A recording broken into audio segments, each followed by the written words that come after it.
Hey, Jerry, can you hear us?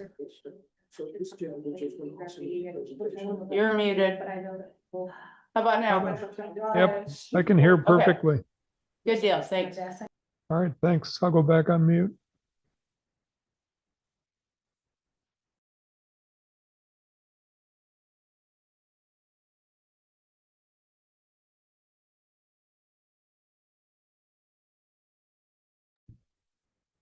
Thanks thanks for the help earlier today, Dana. Appreciate it. My pleasure. Sorry that it was kind of a cluster, but we'll get it worked out. Yeah, it worked out okay.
I mean, like I said, it's recording now anyway.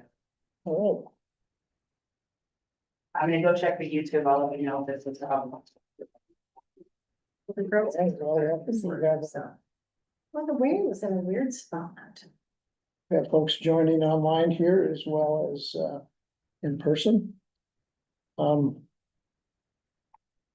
Did you turn it on? Yeah.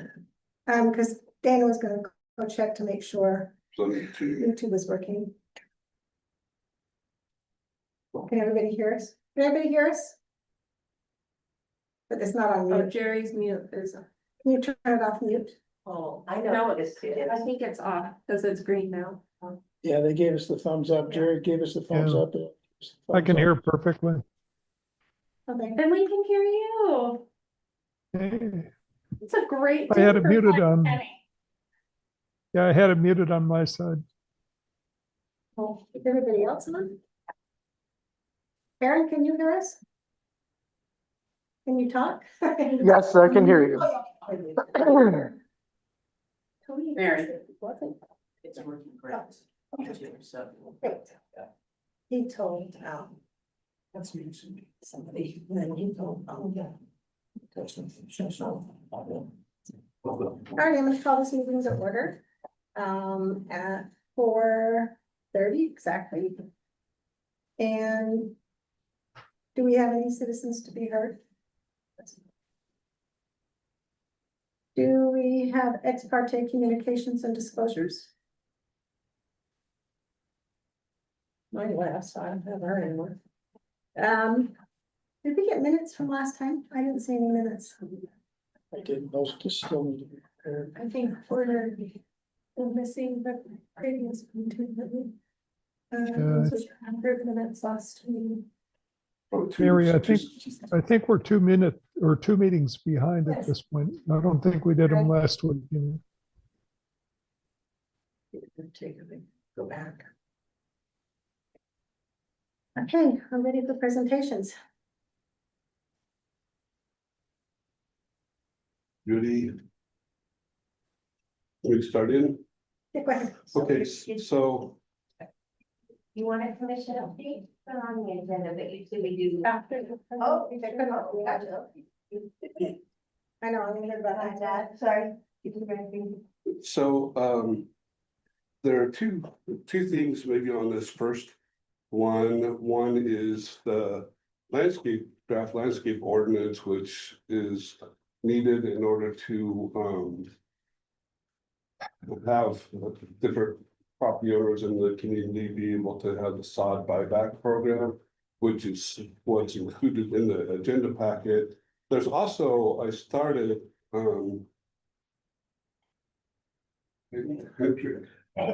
started a ground, water preservation. And I sent that out, but I don't think it got out to anybody Okay. yet, so, I did have a draft. Oh, a lot for Some draft stuff on there that I think we can talk about under just. Public information without it being agendized, because we're not taking any action, it's just an information item. But I would need that just to be put up on the screen, but we'll just go to, in the meantime, we'll just go to the water use and preservation.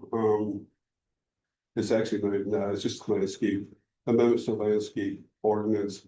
And it's only dealing with this section that's identified on the second page of that. It's under E, water conservation, and these are just 4 things that the state Department of Water Resources has requested that communities enact into their landscaping ordinance for the sod buyback program to be, for people to be eligible for the sod buyback program. One of the big things for the state is this number 4 there that deals with new commercial, industrial, and institutional multifamily developments and reducing the amount of landscaping that's permitted there. So it's basically same full ordinance that you have now with just these 4 items listed in E, and then renumbering after, or relettering after E, to bring it just into consistency with the existing code. And this is, I think this is at least my 3rd time that this has been brought before you. It was here a couple weeks ago, and I think I think this may have, should have been put on maybe as a public hearing, but maybe didn't meet that deadline. But I know it was here a couple weeks ago. We talked about it, I think everybody voted in favor of it. So I don't know if you had any questions on that, or if I think it has to go to probably as a public hearing here, so we have to just post I it. was just wondering if all of the plants that are currently in our land use code are still considered water wise. I don't know that, and we'll get into that more when we get into more in-depth landscape ordinance. And I know some of the planning commissioners had some questions on a few other things that are in here, such as the requiring the landscaping to be in before you can release, or before you can get a certificate of occupancy that we talked about last time. All those things will be changed when we do the full adoption of the new landscape ordinance. So this is just putting in those 4 things. That's all it's underlined there. There was a section in this code, in this ordinance currently, and you left it in that, we can, depending on time of the year, the landscaping can go in 1/6 time of the year. Proper. So I don't know if that's important to you, if that's something, and it's in there, it's currently in there. Yeah, it's currently in, yeah, so we're not touching any of that. We're just touching, That section Section of E. buyback. yeah, on the water conservation to be eligible for the buyback program. Question, what's the time constraint to have a public hearing, something? It's gonna be in 2 weeks, but that's gonna take us, I think it's gonna be a 3-week. Dana did mention that it's 10 days prior to the meeting that we have to give notice for a Yeah. public hearing. Got it. So 10 days prior to the 13th, October 13th meeting, would need to be posted by the 3rd. And then a public hearing at the county commission level. Yeah, And the same time. and probably should just get back moving so that the county commission has it already posted 10 days prior to, instead of waiting for it. Just because at our last meeting, the planning commission approved this. I thought, because I thought, it was hard because the Zoom wasn't Yeah. working. Yeah. But it was my understanding that this was supposed to go on for a public hearing at this meeting. Yeah, and I think that's what it was supposed to be, but I'm not sure that Got posted. All things got posted into the. Hey, Mary, So does that mean we'll post it? hey, Mary, Yes, Jerry? just one Yes, other Jerry? comment about, just one other comment about that section of the code. I sent in, I don't know, probably a half a dozen comments about it. One of them Andrew touched on, which was for residential requiring that landscaping be in before you get a CO. That's in code today. It's not being followed. And I'd like to see those updates made too, but in our discussion in the last meeting, I said I was okay with holding off on those changes until we do the major land use code updates, just so we can get these things in so people can get state refunds. And I haven't seen those, Jerry. Your comments, Oh. I haven't seen those, just what you had brought up at the last meeting, so I'll try and make sure that we can connect so that I can get those from you. Yeah, and I think I'll forward them on to you, Andrew. I think at this point, though, it's kind of a mute point because I don't know that anybody's objecting to moving ahead with just the four. I guess that's really what we ought to discuss today.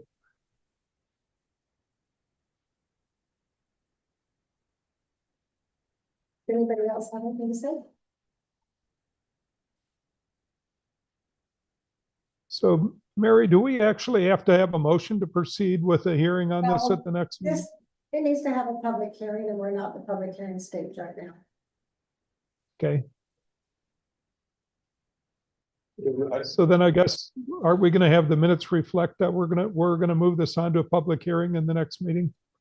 Yes. Yes, and I think there was some confusion because I had some PowerPoints on the water preservation element of the general plan. And I think maybe there was some confusion about this and that getting put into place, but I do have a very brief information item only on kind of where we're going with that. I'm not sure how to get it onto the projector. I can email it to somebody, or he should have gotten it on Friday. I should have sent that to you on Friday. Did you send it to Yeah, I everybody or received it. just? To Sean and I think David. Yeah, you did post this, on Civic Plus as an attachment. Although if I try to minimize this window here, I'm not able to. Yeah, I don't think I don't think it's in Civic Plus. We've got the ordinance in there, but I don't think Oh, the power, we got the PDF version of the PowerPoint, I think Civic Plus is what we got. The PowerPoint was in there, Andrew. I downloaded it okay, on the. over a week ago. It just disappeared today for whatever reason. Okay, so there was a PowerPoint, yeah, on Friday. That I sent just to Sean and I think Dana. Dealing with water preservation. Yeah, it came late on Friday. And I don't know that got forwarded over, so it would have been like at 4:56 on Friday. They were having some problems with Yeah, the computer. Is that the para-urban interface? that's the next one. Thank you. But if I don't know if we can, We may be able to add an account here, let's see. can you look up to your email there I or? believe so, yeah, we'll give this a shot.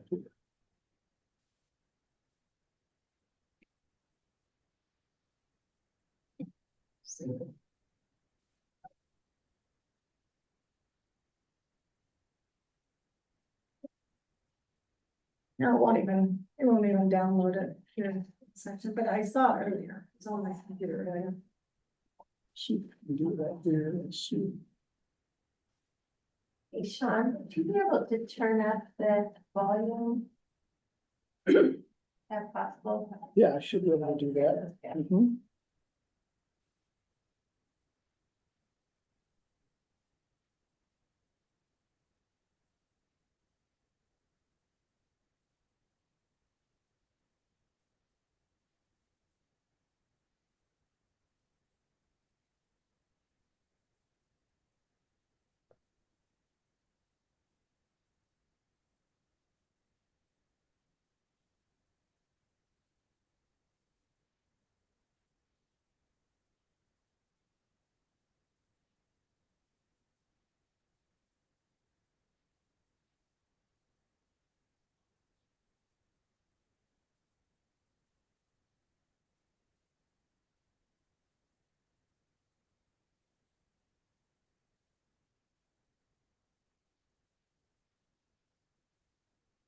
Let it know it's really good.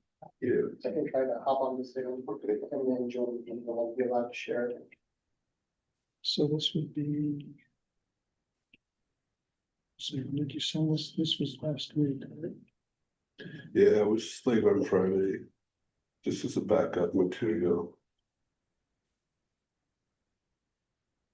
Let's see.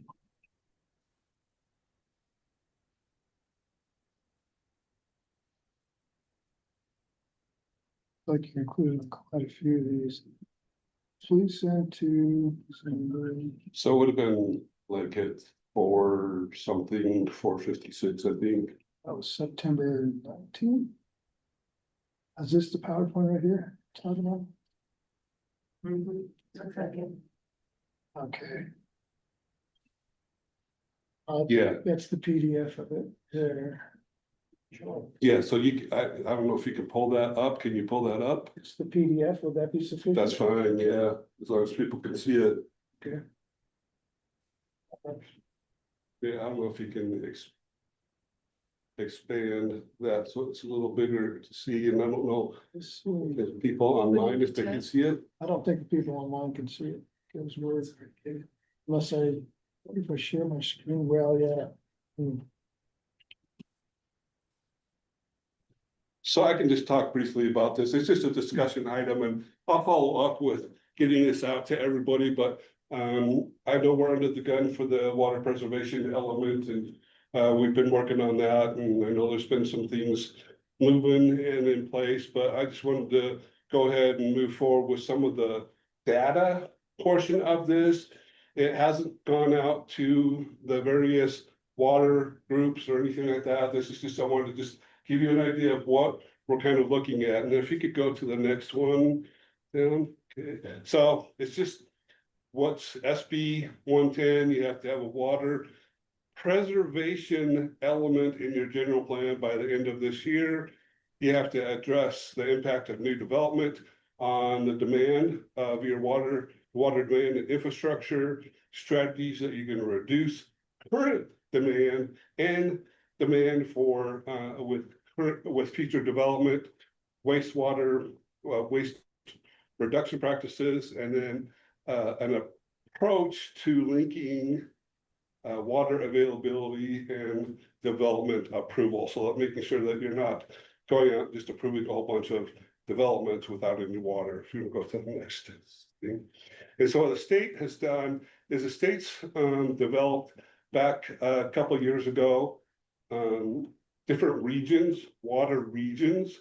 And so we have just the upper Colorado, yeah, and it includes Carbon, Emory, Grand, and San Juan. And I know that folks with Moab City as well as Dana had submitted comments when they did this original plan and said, look, we have a tourist economy in Grand County, so there's a different demand on water resources than you would have in some of these rural areas without that, because in some instances, you've got to provide water for 3 times your population.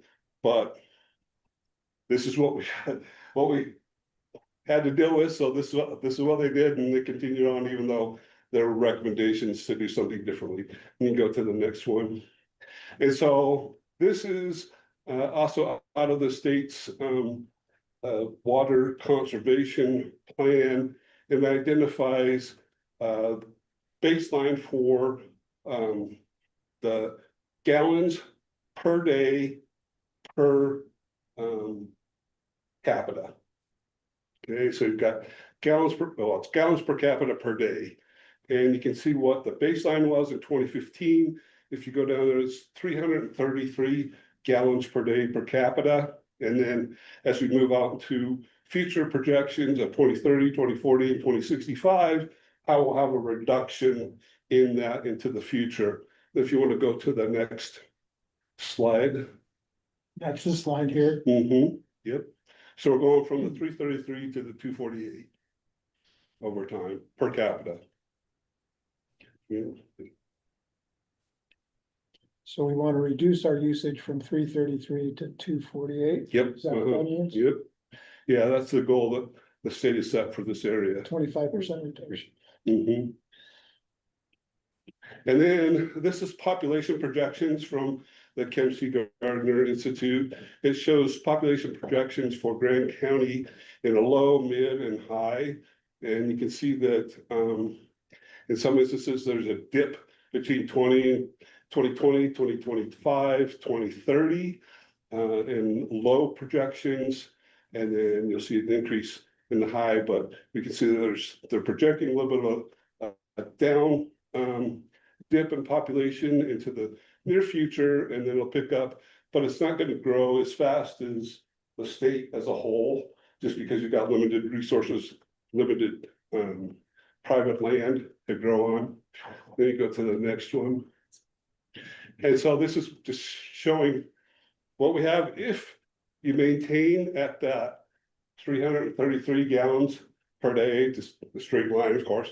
But then what we're looking at doing with a reduction in the gallons per day per capita. It really doesn't tell you much other than you can see there's going to be some drop there, and it's not a huge percentage drop. But then the next one, we match it up to the actual population. If you want to go to the next page. And so this shows what the future is. The blue line is a future without any conservation. And then that orange line shows future usage with conservation, with preservation, reducing the demand on the system, et cetera. And so you can see that we're just increasing a little bit above and beyond what we currently have. There's still going to be some increase because everybody doesn't have half-acre lots that are all in turf here, right? So there's I'm trying to think what they call it, but there's a reduction ceiling. So some places you can reduce a whole bunch because they're using a whole bunch, but other places you already have, you realize there's limited resources here.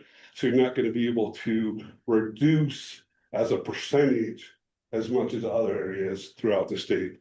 Does residential swimming pools add into that too? Because we don't have a lot of those. No, so, well, it's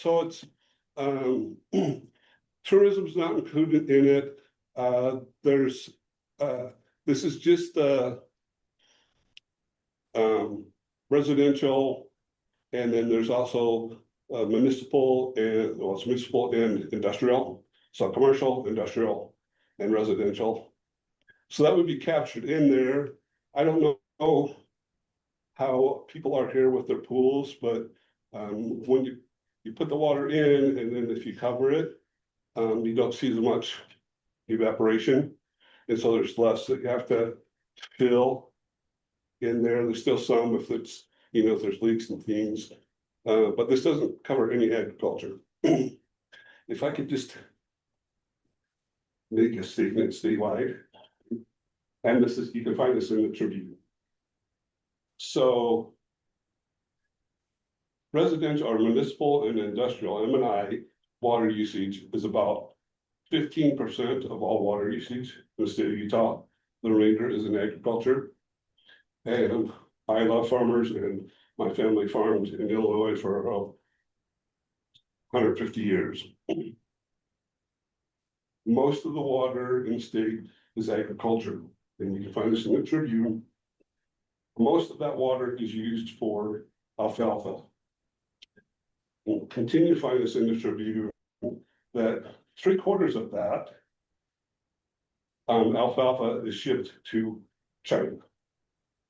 So I'll just leave it there. You can read those articles and things, but we are, as a state, we're trying to make a big difference with 15% of the water usage, and it may be something that some folks in the future may want to look at other ways to reduce that. But all we are charged with this section of state code is to look at the municipal and industrial portion of that, which represents about 15% of the entire usage. And it just talks about the next steps that we're working on. We're working on that. So anyway, just a information item. just to let you know that we're working on that, we're getting these things. Push forward into some of that data that we'll be working with as we move forward to meet with the water districts. You're gonna meet with each of the water districts here? Yeah, we'll meet combined, but I just want to kind of give you, everybody here, kind of an idea of what we're looking at with future population, demand reduction, and also knowing that there's only a certain amount that you can really reduce. Can't squeeze one out of turn. Yep, exactly. People still have to use some water, still gonna be drinking water, things like that. I got just a question for you. Sure. So, I don't know, are you just presenting this? Are you wanting any feedback on this or? Yeah, it's what? not listed as a discussion item. Oh, okay, So we're just doing it as a information, and then we can bring it back at the next meeting as an actual discussion item. I'm sure I can answer questions and things like that you may have, but it's not for anything other than just information of, here's the work that we've been doing and where we're going into the future, and let us know if we're going in the wrong direction, but we'll be making an actual presentation for comment at the next planning commission meeting. gotcha. And I'll just make sure that everybody gets this presentation in case you didn't have it. And then I'm good to go into the urban if you like. Okay, I'll see if I can pull that one up as well. We have a PDF on there as well. Yeah, I think it's included in the agenda packet. Do you have any extra? This is all the Russians, like.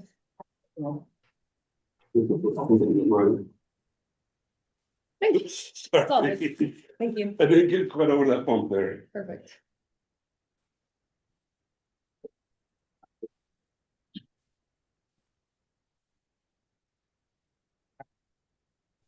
So this one should just be in the packet that you sent out. Okay, do you want it up on the screen? Yeah, I could just either PDF or PowerPoint, either way, I can just present from there. If you want to use my copy, I can look off of Mary's. I'm good with it, just. Get up there. Presentations. See, was it in this email? So Andrew, are we going on to slide 9 now? We're going on to the para-urban. That'll be PowerPoint. slide 9 in the handout then. Aaron, in case you have that. 9, You yeah, should have 9, these slides. yep, yes, So here, PowerPoint for Monday.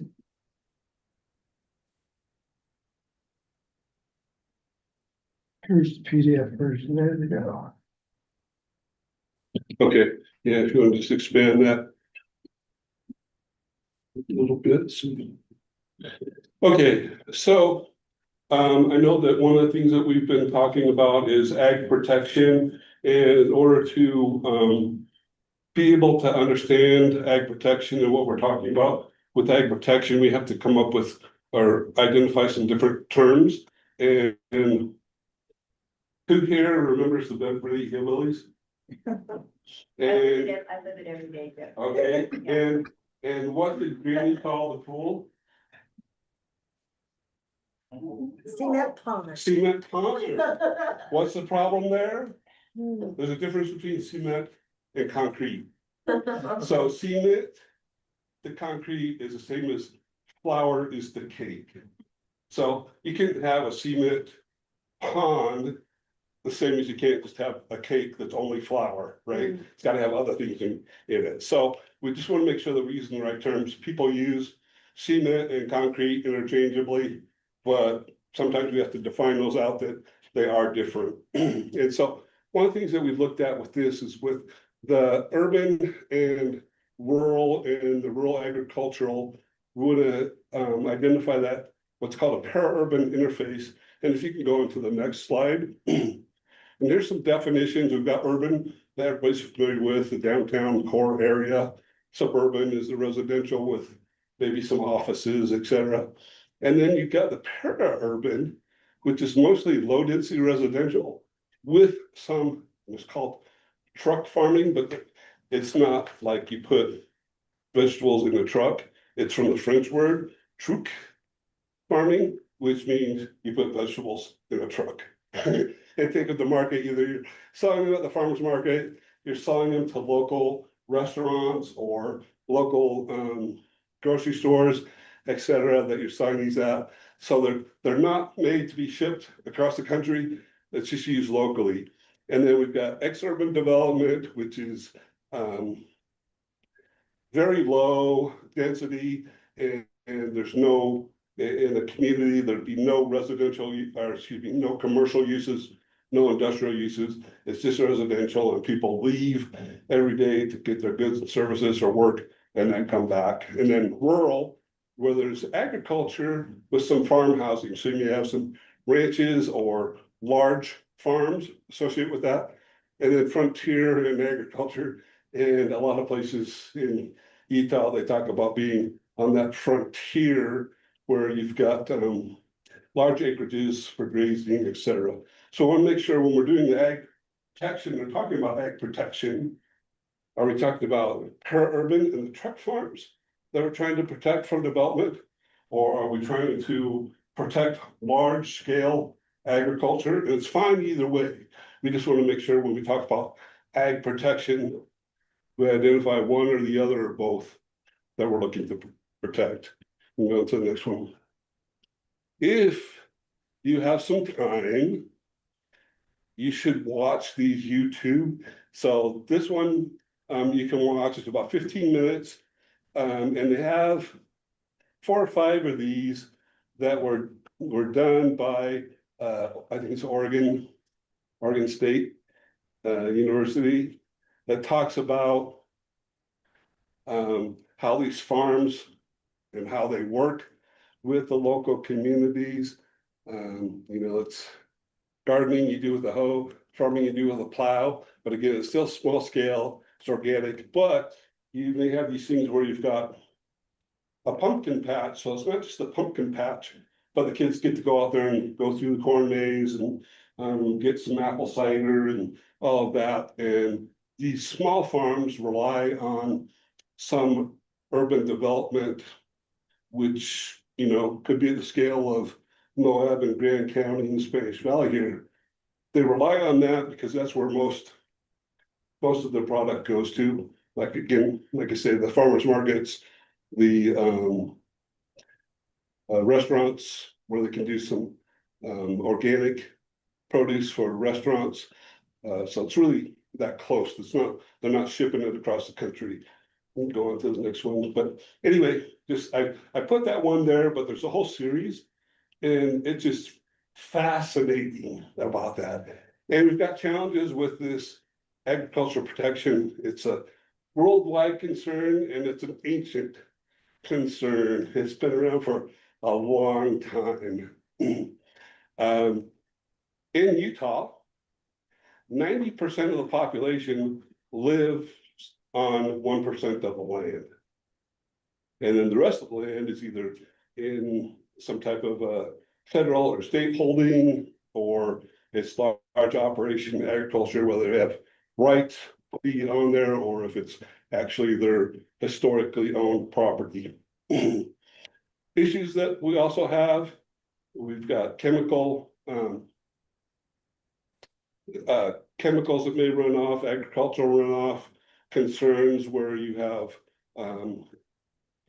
farmers that may have to work through the night in order to get their crops out before the dew gets on it. There's also a nuisance, which is, a nuisance is defined as anything that crosses someone's property lines. So if I'm in my basement at my house, and I'm blaring up the Hawaiian music, which is a real term, it's a Hawaiian reggae music that I like to listen to. If I blare it up and I'm in my basement, nobody can hear it, it's not a nuisance. If I go out and I start cleaning off my car, and I've got a blare and my car is shaking, and everybody in the neighborhood can hear it, it becomes a nuisance. So it's crossed property lines. So you can have that where you may have, for instance, where a dry cleaner and a barbecue place goes in next door to the dry cleaner, and all the clothes that come out of the dry cleaner smell like Texas barbecue. So that could be a nuisance. And there's a attractive nuisance where you may have like a pond at a golf course, or you've got an old barn that's falling apart and early teen boys just love to climb around in there, and maybe they're gonna get hurt or whatever. So it's a nuisance, but it attracts people to it.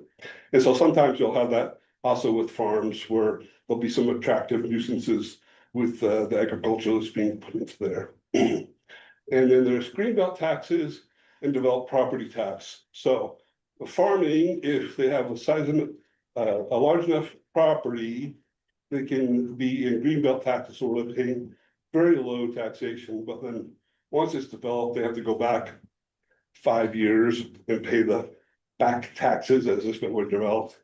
Then to go on to the next slide.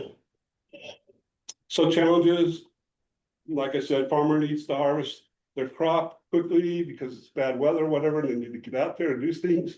Homeowner says it's an issue because they're kept awake by the noise or lights of the equipment. Farmer needs to prepare the land for planting, but that may cause dust to blow. New homeowners bring with them better roads, security, lighting, other improvements that may not be conducive to agricultural operations.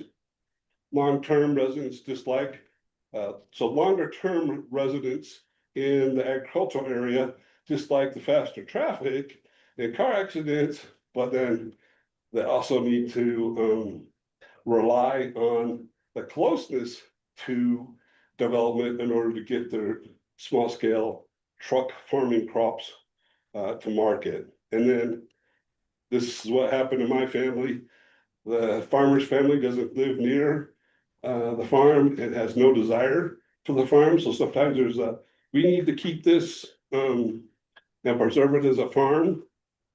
But in my family, for instance, there's about 50 years that nobody in the family actually farmed the property, and nobody wanted to. They said to go through a few series before they could sell it off. It's still state farming just because where it is, central Illinois, there's not really much else besides soybean and corn there.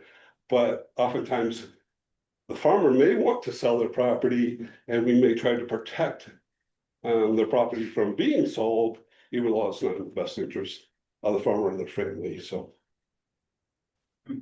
importance to environmental, stormwater, there's heat islands, so that's where you have development that occurs, and because there's so much paved surface, that can increase the heat in the community because of it's reflecting off of the pavement. Groundwater recharge, and so you have water that flows through there. We talked a little bit about that and the amount of the percentage of the state water that goes towards agriculture, and some of that, of course, is in ditches. But that also works as needed to recharge the water system. And I don't know if any of you ever get up to the Provo area, but you know, they're redoing the old Provo temple up there on the above the MTC, and you'll see this big hole and things that are working on just in front of that temple area, and people thought maybe that was part of the temple project. It's not. It's Provo City, and they're doing a recharge. So they're taking water that was coming down Rock Canyon, and they're recharging it back into the aquifer at that location. It just happened that both construction occurred about the same time, so people thought they're connected. Needs to be some fire breaks.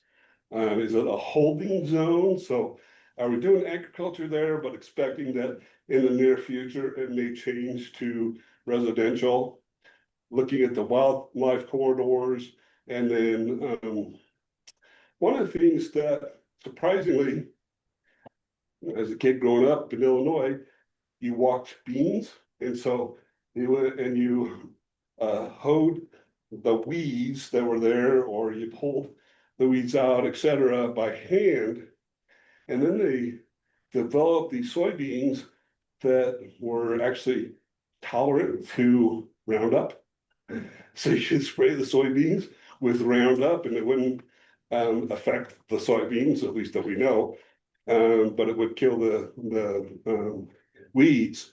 Well, now, because of the high demand for organic soybeans and non-GMO, that allows that higher price that those vegetables can sell for, the produce can sell for, actually allows it to go back to where you can start walking beans again in Illinois and Iowa.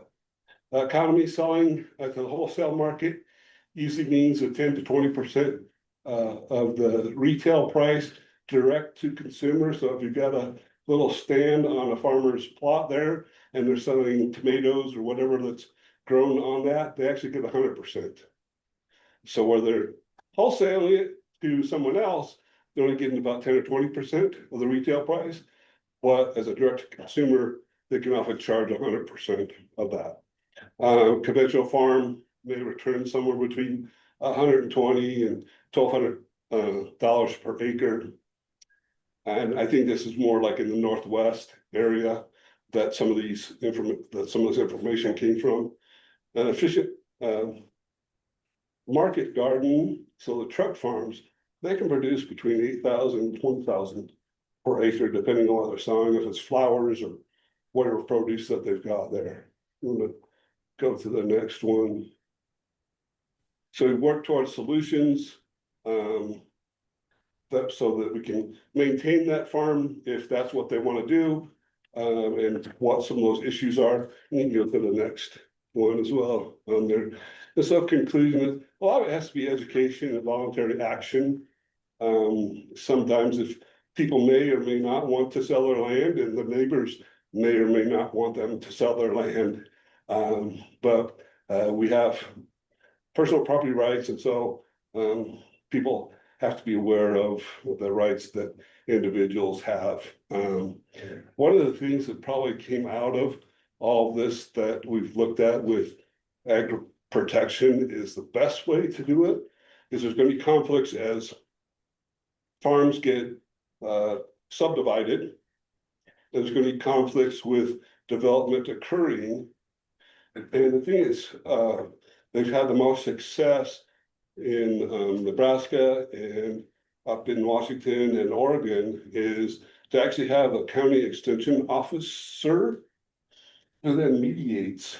So you have some farmers and you've got some people who are developing and this thing and that thing, and the county extension officer becomes a mediator on that, and that's when they've had the most success. And if you watch those videos, that's what the end point of those videos are, that the farmers and developers all agreed that the best way to go is not just a cookie cutter thing, but it's really working with that county extension office on a case by case basis, but also providing tools for that protection. So resident engagement and farmer engagement. So I just wanted to say, you know, we've got want to make sure that, are we talking about large scale agriculture or small scale? Do you mind if I come up first? It's up to Mary, do you mind if I come up for a second and just kind of, because I was the one who brought this forward a while ago. So this came through the Conservation District, Jay Olson, through UDAF, Utah Department of Ag, and Food came to speak to one, the SBU, I can't remember what it was, the water protection that has to go through. And he also spoke to this. And so it's called an ag protection area. This is a voluntary program that landowners can engage in, but in order for them to engage in, it's just like the landscape ordinance, there has to be an ordinance in place at a local level. So the big things are, you know, what it can protect small or larger scale ag from are things like nuisance lawsuits, as you mentioned. It gives some stability to zoning. It protects from things such as eminent domain, such things like that. So in order to do this, and I'll send you, Jay did send me numerous ordinances from the state, so I'll get those to you. And I'll also send you this flyer that I carry around. But the big things I think for the planning commission are to look at things like minimum acreage, right?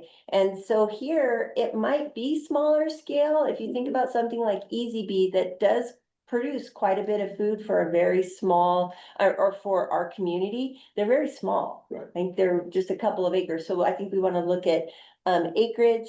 We want to make sure that they are agricultural producers, right? So we'll have to make sure that that's defined in code. And then the zoning compatibility. So is it range and grazing and rural residential? Whatever you guys, think is gonna be deemed appropriate to get that through. But it just allows, once we have the ordinance passed, it allows landowners that are interested in voluntarily becoming a part of this program to be a part of it. So it's all voluntary. And Nobody's forcing them into it. We're not solidifying ag protections, but they can opt into it and it protects them into perpetuity. And some of the small scale farmers may be on the urban fringe. And they may understand that in 10 years, they're going to sell their property and then relocate just a little bit further out. Right. And Yeah, they and will continue on, so it's not necessarily that they have to stay in that same spot forever. so I don't think we have much to talk about today. I'll make sure I get stuff to Andrew and we have a working draft. And I just want to make sure that everybody understood kind of what we're talking about, the para-urban, or are we talking about the large scale agricultural? Bit of both. I mean, we do have larger scale producers that are on the fringes and both cliffs out of both cliffs, that would apply to large and small scale. And this is presented as a information item, but because it was on the agenda, I think it's open to that there could be questions if people would like, if they have questions on things. I may not know all the answers, but if I don't, then I'll get them to you next time. But I think it was on the agenda properly that could be discussed if you so chose. What's that presentation? Is there anybody that wants to have a question? I think if we bring it back. Especially if you get the information. Yeah, yeah. Get a draft together, Perfect. that then you guys can then just add some parts out. Yeah, sounds good. All right, did anybody on Zoom want to talk? Do you have anything to say about what we just listened to? I worked for extension for a while, so I kind of said what that all Good. about.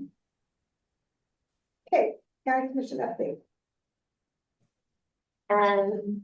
So from our meeting on the 16th, and there was quite a bit, we had a public hearing of the major utility overlay. The city of Moab came and did quite a long presentation. And we did have a couple citizens speak against that. And there was a public hearing for the Novak rezone, and there were I just wrote down my notes. There were 12 people that spoke against that. We had a CUP for Ride Moab Industries, and that passed unanimously. We had a CUP for Randy's Metal, and that passed 4-3 with Hadler, Hadeen, and McGann in opposition. I do want to make this is, I don't think it's an opinion. I think it's a fact. This was a rezone, a unilateral rezone being an administrative process not allowed under State Code 17-27A-506. You cannot issue a CUP that are not allowed in that zone. In our land use table, large lot residential, which that was, and extending land use, which was residential. Under that 3.4.10, there is no C in that land use table, under light industrial, which is what Randy's Metals is. So that decision can be appealed. Do you want to add anything to that, Mary? Because you have quite a bit of knowledge of that, and I'm just I dove into it a little bit, but I don't, When I heard it on the agenda, yeah, I was very surprised. right. Because in the past, for a lot of years, we had, conditional uses also on planning commission. May not have gotten that far if we had more input. I right, agree with that. And, I so agree with, the section that wasn't in the code. When I Right. saw it, I just panicked, that's not Yeah. even something they can do. it's not in the So code, I was surprised it was on the agenda. It should have not even been put on. Right. I think it should. Yeah, so in people have their day in court or the day before the planning commission or the county commission.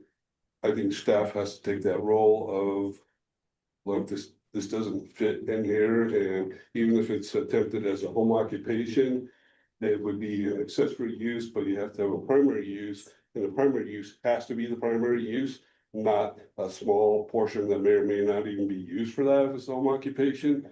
And so as an accessory, that's how, and you can say that several times to them. If somebody pays their fee, they can move on, but I think, it has to be made clear that, it's not a staff recommendation for it. so I'm learning a lot. And the little house that's on the property, I don't think he lives in it. I don't think so. Because Right. it's his grandma's or something. Right, And, something like that. yeah, And in the past, they had more than 2 employees. right, So, and it's actually the building that they're using, it's not a permitted building, it's never given a building permit. right. So. that's So, 2 cents. yeah, and I guess for me, one thing that I pointed out during the county commission that I've learned, I think there's this misconception that CUPs kind of are applied to a business, because I now have 2 CUPs on my little street that are businesses, but the reality is it's applied to the property. And so, and it overlays that property and stays with that property. So I think we just have to be very careful with CUPs, and hopefully within that land use code update, the planning commission will look with verve at them and where they're appropriate and where they're not, and hopefully we can make appropriate decisions. But this is a one-off because it should have never even And within a zone, you have permitted uses or Yeah. uses by right. keys, You yeah, have sometimes uses that are listed as not permitted. However, that's less in the US and more in like Australia, New Zealand, where you can do anything unless it's prohibited. okay. So you have some uses that are not permitted, and then you have uses that are permitted with conditions that make them compatible. So you may have a Right. church in the residential zone, churches in the Right. residence, but with certain specific conditions on it, Okay, it may yeah, be that helps. able to Thank fit you. in with those conditions. Okay, and then the last thing that I have is, there was the rezone for the walking course, and that passed unanimously, I believe. I couldn't remember, Brian, but I thought it was unanimous. It did. Yeah, that's what I thought. Okay, so that's what I have for the town. And then just to go back, there was actually a little bit more on that, because under that use right there that Trish was just talking about. Allowed is small scale manufacturing, which is what the commission and the people that voted on the board believed that this use was. So, yeah, under that, it does apply for CUP. So there is an interpretation, it's listed right here on findings of fact, Trish. I couldn't find small scale manufacturing in the land use table when I looked today, so, well, I'll look again. Yeah, check it out. Then it would have had to been in the commercial zone. Right, I couldn't find it in, yeah. I looked at that too. Yeah. Cause there's, in the light industrial, it's in the light industrial area, Right, and if you've got findings on that, send them over. Yeah, it's the findings of fact right there. There were staff's recommendation that was, I think, and I didn't write the staff report, but I think it was for denial, but if it was approved, then these will be the conditions that are based upon it. That was probably that portion of that staff report. I couldn't find anything under that. I don't think it should have ever been on the agenda. It's Which documents are you looking at to find it? in the land use code, it's section 3. Section 3 of the land use code? Yeah, there's, yeah, actually, there's a couple of places that when you look up anything or any use, it's not just one page, you have to go back and forth until you get the, you're aware of that, Andrew. So, and it just never showed up anywhere where I could see it work. And state code. And that's one of the things that I recommend too, is we go back, because Some of the ordinances have been approved in the last couple of years, but they haven't been fully code, right?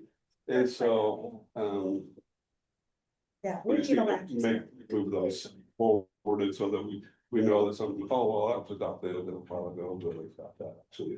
And wasn't there something, Andrew, it was just discussion, that the state was going to not allow conditional uses anymore, was that, did I I hear haven't that? heard that, I don't know. because there's a lot, like I say, schools, Yeah. well, schools, if it's a private school, but if it's a public school, then the city or county doesn't have any jurisdiction over, but there's a lot of things that are still by conditions, they're I just acceptable. heard that somewhere, and I thought, oh, it was Yeah, after. I heard. am. Anyway, No. okay, thank you. Did you say you had something to talk about? Right, No, that was it right there. I think Trish nailed them all. all right. We have no public hearings, right? Now we have discussion and consideration of the MFR, no, we don't have any discussion for approval, it's just discussion of the MFR 45. So, yeah, I mean, I can start off with that. I don't know if you guys have questions as we start. I thought we had discussed that we would have a workshop at this meeting, but there was a little bit of miscommunication. Anyways, I've been talking with the Utah Housing Corporation, and they're willing to send a couple of folks over, or at least zoom in, so that we can have a better discussion. And I thought it might be better if we did that discussion when we have a full commission. And I So you talked, and I talked with the folks today, from the housing trust here locally. And they're going to as well, they've got some information on the different programs that they have, the current program. I agree with that. So if you guys want to have some general discussions right now, that's great. If not, you guys want to maybe schedule this for a workshop at the next meeting. Or at another meeting, just let me know so that I can let the Utah Housing Corporation know when they can come on. Well, now. actually, Join Sean the should probably conversation. do that, 'cause that's his job. Yeah, okay. So we need to have, So and that it would workshop. be a great idea to have that. So it's been suggested that, since this group here, the commissioners volunteered that the workshop would work around your personal schedules, and I don't know, if you prefer to do that before, the next meeting, or no, I'm not sure if that apparently worked for this meeting for you all, but, I think the sooner we can schedule one, the better. And Because I, we're still gonna have to go through all of the motions once we do vote on something.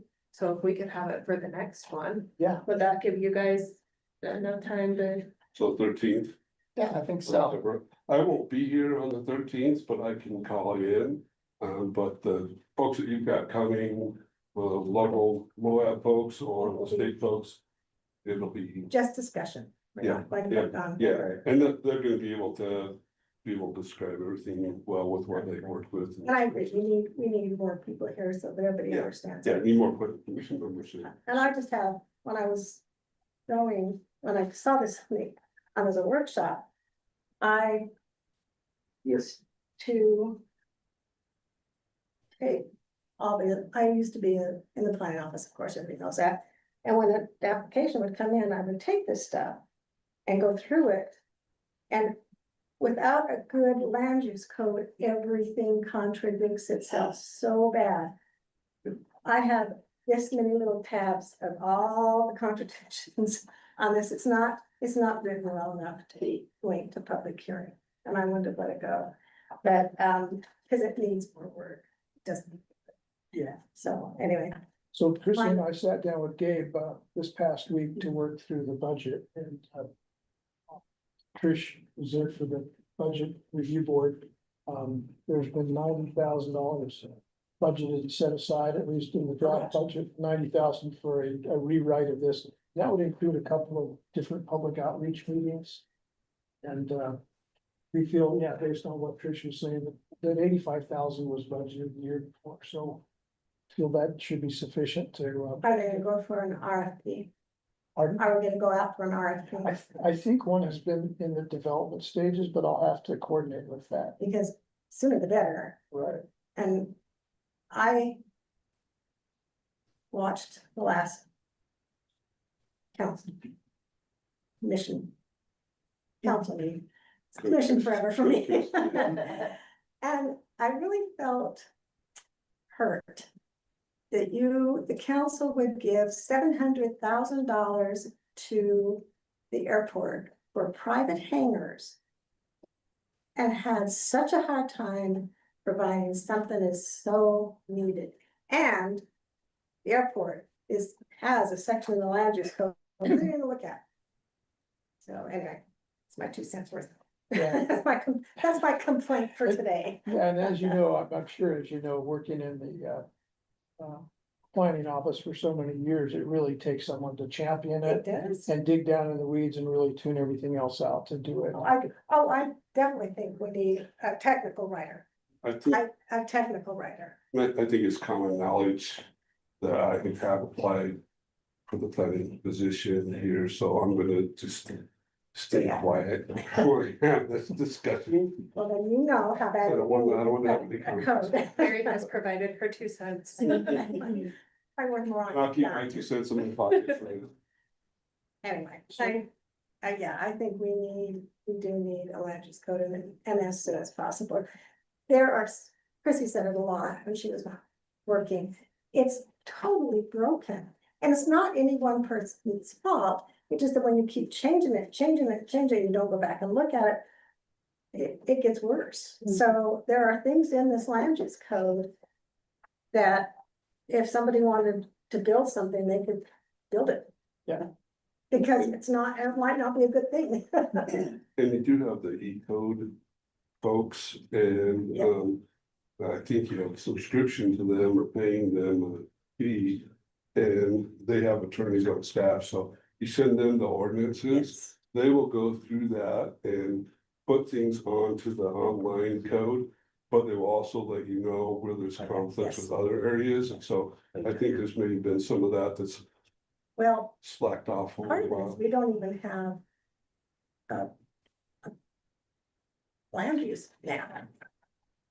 I was called to the office and asked where it is, and I said, oh, it's on the wall in my office forever, I don't know what happened to it. Yeah, We do not have an official land use map right now. like a general plan map or the. Yeah, but the So- general plan map is not an official map. The general plan map is a brush stroke of Zoning. here's what we want to see in our town. You're talking zoning. I'm talking plan, yeah, the zoning map, land use code. So, the first thing that would happen is once we got our land use code written, that would happen. And we would have it, so that Hey, Mary? everybody knows what it's good for. From an agenda standpoint, Mary, just to wrap up the MFR 45, did I hear right that we're going to have more detailed discussion in our meeting on the 13th? We are. Good workshop. Are we gonna do that Yeah. before, or is it gonna be part of our planning commission meeting? I think it'd be best to have that before, but what are your thoughts? You know, The last time we did a workshop, I think we did it at 3:30, we did it an hour before. I wasn't part of it. bring some sandwiches or something. I'm pretty sure we did it, I I'd like- think we started at 3:30. I think And that's we had right. the county commissioners with us, Oh, and then we yes. started our regular meeting at 4:30. Okay. Well, on that, then, Or if we don't have anything that's pending, we could actually work that right into our meetings, right? Yeah, if you have anything pending that we've gotta get to, that's gonna make people go extra long. yeah, what are the preferences? I think we should do it an hour before the An hour next before. meeting. Yeah, Yeah, So, 3:30 on the 13th. I would agree. It's a workshop. But we will have the one on the landscape, Right. but we figure it out at the 4. Oh, the one for next. Yeah. Sorry. So make these new words better, or I should pay attention. Anyway, hey. I can I put a couple comments in here? Sure, Hello, can you guys hear me? All right, well, okay. So, Brian, I looked over your MFR 45 relay, and so just, I can see, I would just like to frame some things for us, I understand your concern, Mary, that, we're looking at, needing a total code overhaul, before we can start, it'd be, in your world, it'd be better to revise the entire code. I kind of see it as like, I would like these ideas in the chamber, kind of ready to shoot when we have that, we have some of these discussions and framed by the time we have that. And I think something this big is something maybe we can kind of start thinking about, have little mini discussions. I guess in that spirit, there was a couple comments I wanted to tell Brian about. In the last meeting where I couldn't talk,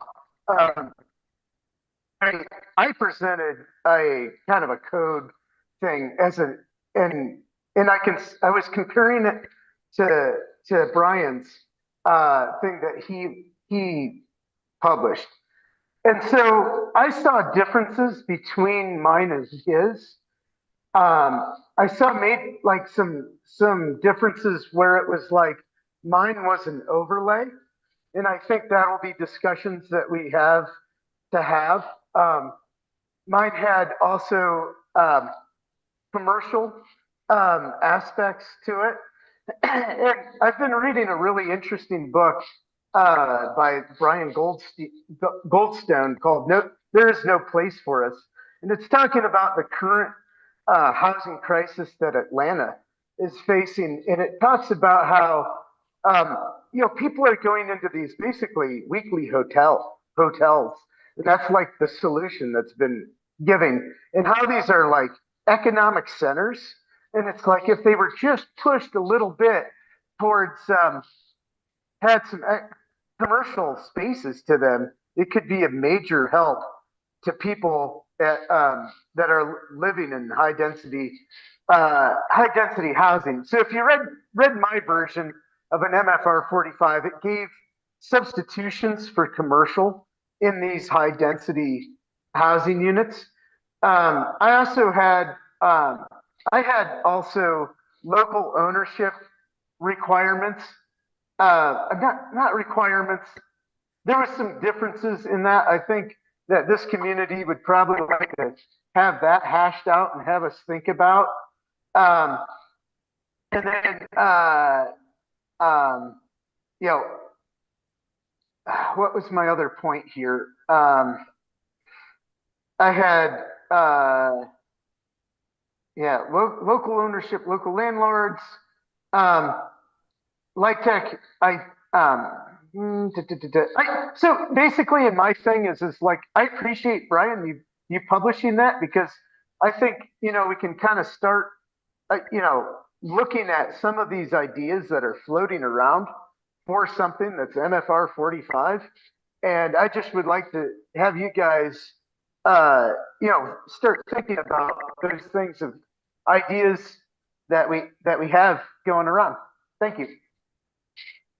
Yeah, Aaron, just to kind of comment on what you said there, I think you have some great ideas right there on bringing in commercial and bringing in local ownership.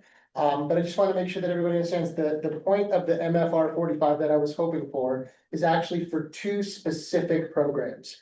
And the one of them is the LIHTC program, and then the other one, which we don't know too much about, is the Utah Housing Grant, I believe, that's being run by Governor Cox right now.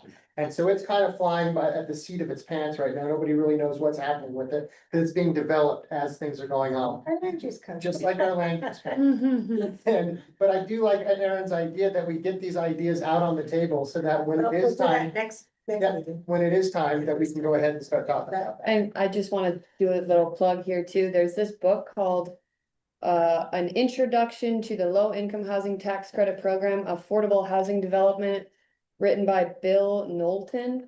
And if anybody has access to getting this, it would probably be good to read through it a little bit before our workshop. It's been pretty helpful. I'm borrowing Trish's copy. And so we used to have one in the plan. Also, within the last couple of years, the state legislature has added some extra tools for local communities. One of the things that we've had is a problem in Vineyard is you have a bunch of townhouses that were developed and proposed and built. that were based off of, these will be for single family homeowners, et cetera. But then what happens is you'd have an investor come in and buy the whole block of those. And so they now allow you, state legislature allows you to come up with a zone that has to be either owner occupied or it can be by the housing authority or something like that. So it's not investors coming up and buying all the housing and then turning it into expensive rental properties. It's like deed restricted. It's sort of, except you can identify a zone and say, this area here can only be these individually owned, not major investor owned property. That's the issue they're having up there. I don't know if it's an issue here. Cool. We don't know. Haven't got that far yet. So who's presenting the status of the recently approved high density overlay? That you, Sean? Yeah, I can just give an update on that. I believe there's a copy out there floating around, where the ordinance has been, written. It's just awaiting signature. This one?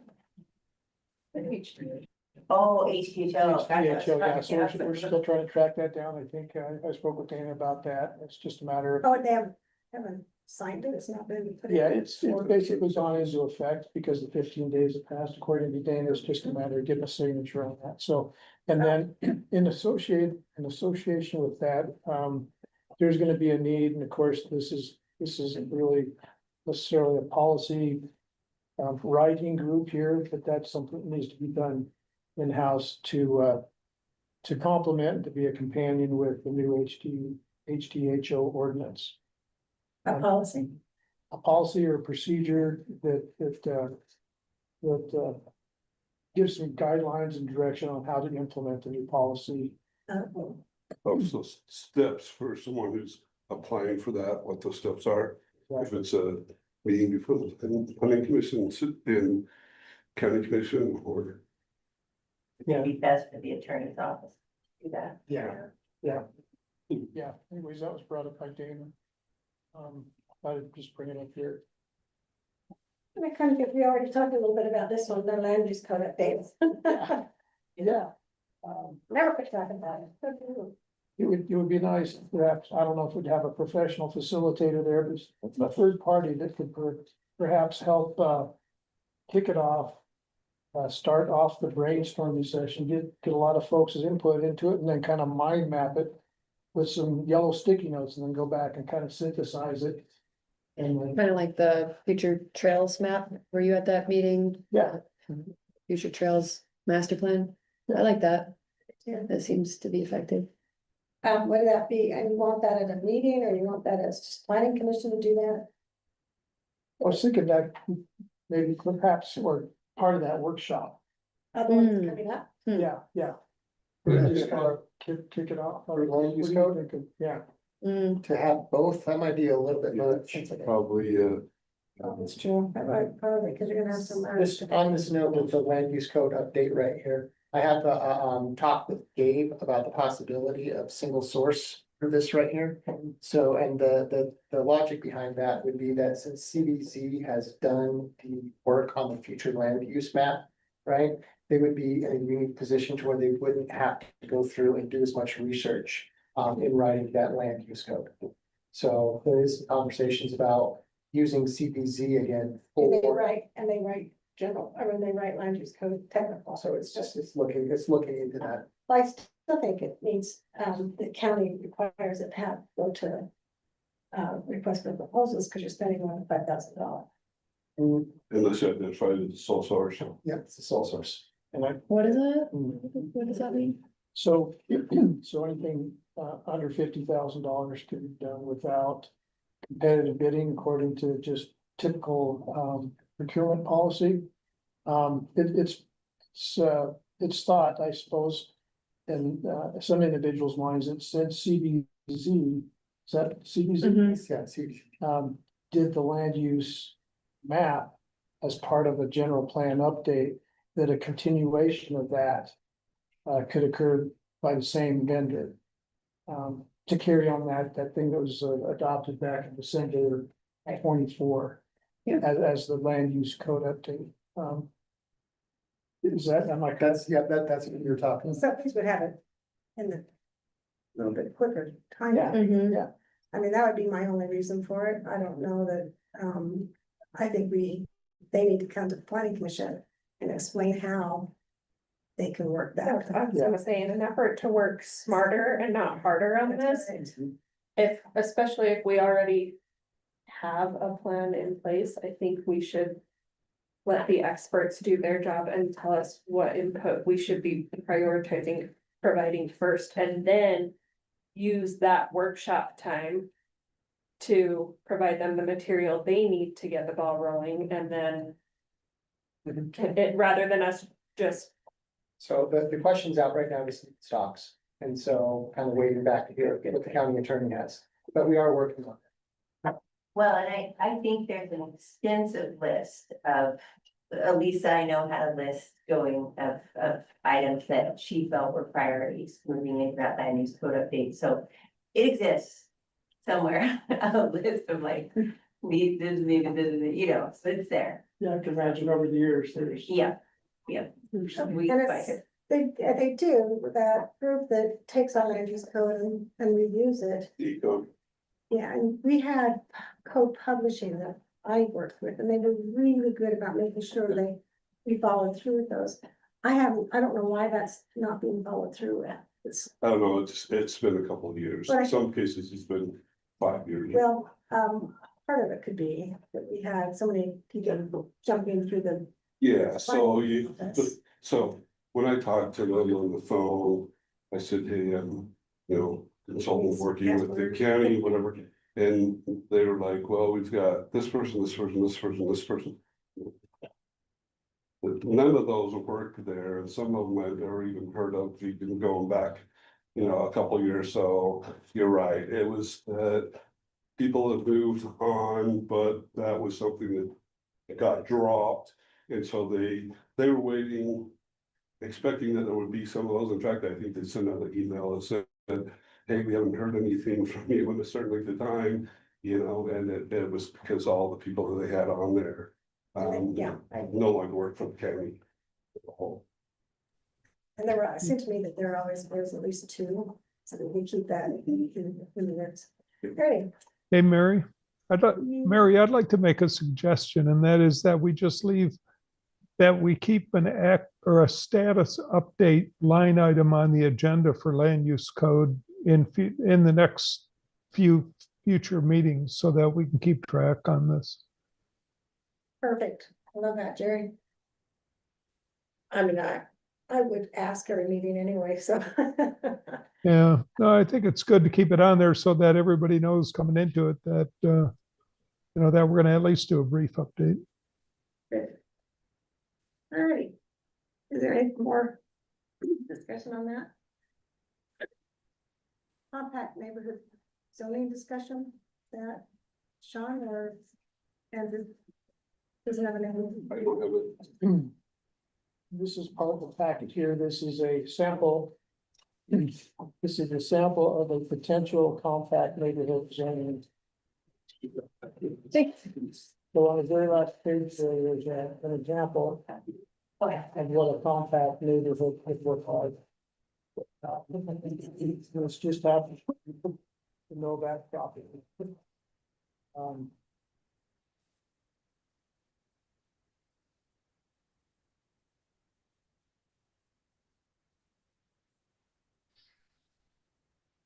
Is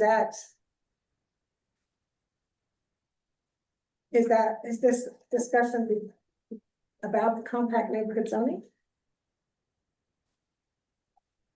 Yeah.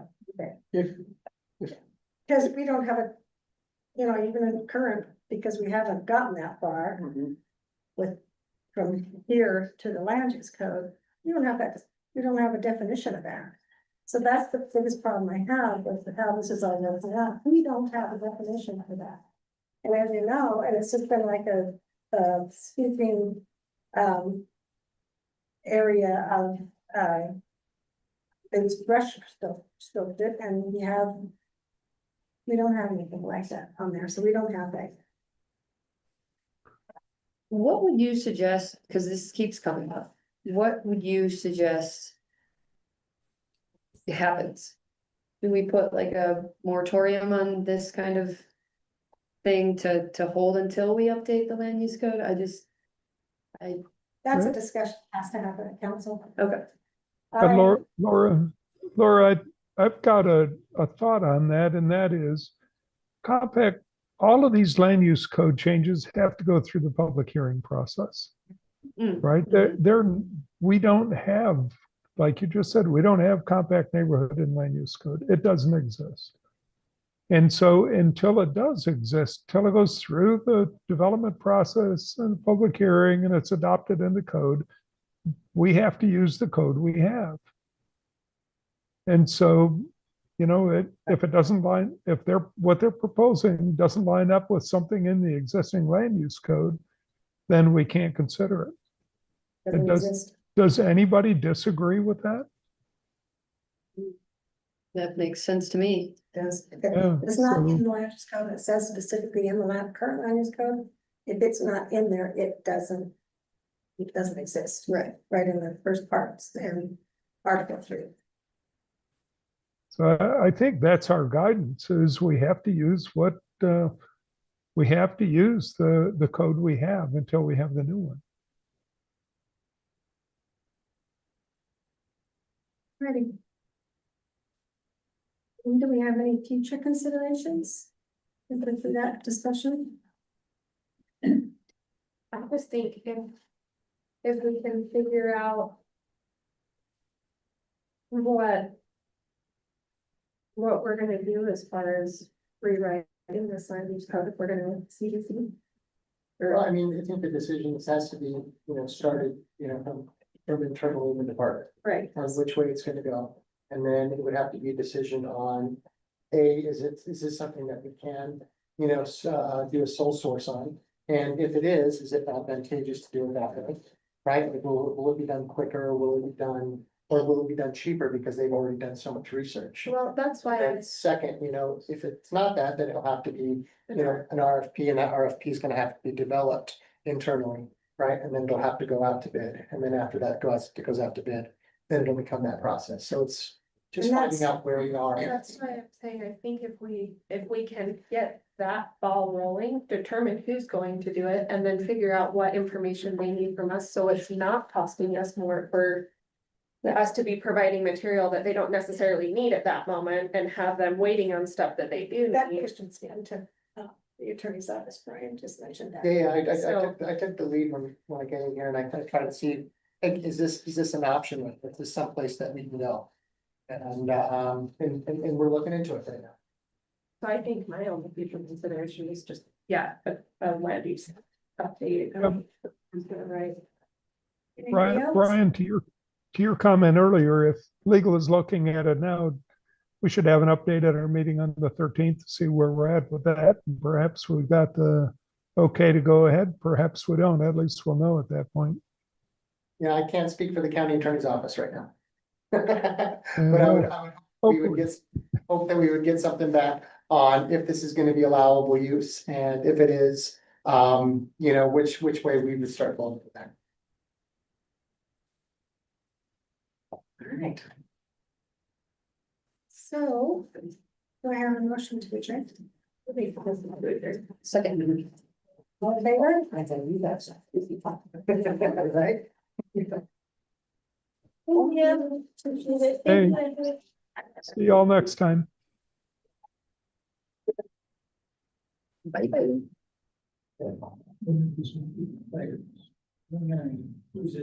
This is. I understand, I understand that.